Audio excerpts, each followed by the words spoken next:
Welcome to Sentinel's Tech Tips. In this tip, we will talk about dealing with suspicious activity.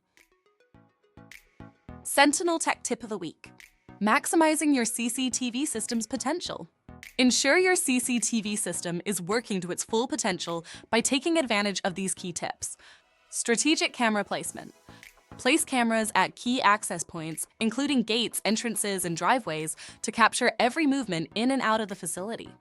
Ensure cameras cover blind spots, including corners and areas with limited visibility.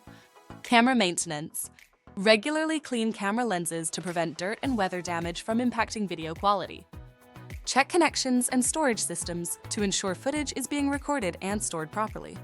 Resolution and night vision. Use high-definition cameras for clearer images that can capture fine details, especially at night. Ensure your cameras are equipped with infrared or low-light capabilities for clear surveillance in low-light conditions. Pro tip: test and verify camera angles periodically to make sure they're still covering the correct areas, especially after any maintenance or adjustments.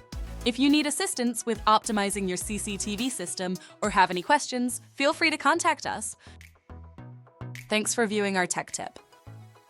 If further assistance is required, please call 1300-852-117 from within Australia, call +61 3 9988 2035 from overseas, or alternatively email us at support@storagesecurity.com.au.